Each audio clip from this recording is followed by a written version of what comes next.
Hello Lions, welcome to our Den meeting here, our second one in March. I'm your Den leader Sheldon. If you could please stand for our Pledge of Allegiance, Scout Oath, and Scout Law.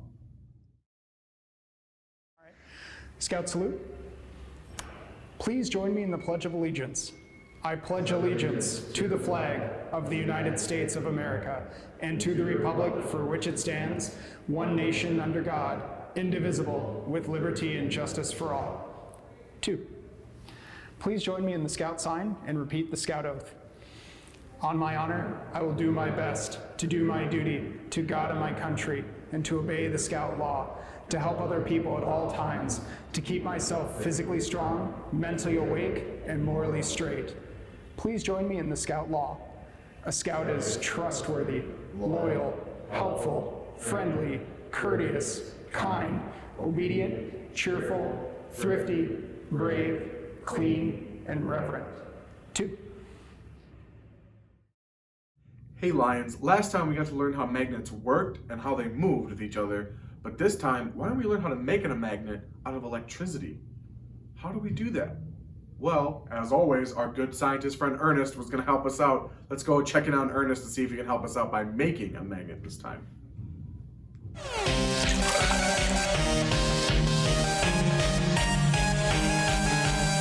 All right, Lions, so last time we talked about what a magnet is and how they interact with each other. Today, we're gonna make our own magnet. So some of the things you're gonna need is some copper wire, just like this, a battery, you're gonna want a nail, usually an iron nail is gonna work the best, and then something that we're gonna pick up, which is gonna be our paper clips. So the first thing that you're gonna wanna do is you're gonna take your copper wire and you're gonna wanna wrap it around the nail, kind of in a coil. So I'll show you a quick example of how to do that. You're gonna wrap it around in a coil just like this. Now I made one earlier that we're gonna use for our experiment. So in the end, you're gonna get something that looks a little bit like this. What we're gonna do is I'm gonna take some of the paper clips, I'm gonna place some on my table, and we're gonna see if we can pick some of these up. So I'm gonna take each end of our copper wire, I'm gonna place it on the positive and negative part of our battery. And what that does, it creates an electrical current that's flowing through the copper wire, kind of in this square formation, and it's actually magnetizing the nail here. And this can be used in small scales like this, but also used in big scales like in junkyards to pick up big cars. So I've got our magnet powered. Let's see if I can pick up some of our paper clips. And look at that, we can get our magnet to pick up our metal paper clips. But now let's see what happens when I let go of one of the wires and we break the current and break that circuit. Is our magnet still gonna work, or do we think it's not gonna work anymore? Let's find out. And look at that, we start to see them fall away. And that's because the current isn't flowing through our magnet anymore, and it makes it not work, so then it can no longer pick up our paper clips. And that's a way that junkyards, like we said, can use it to pick up cars, then they can drop them where they want to go.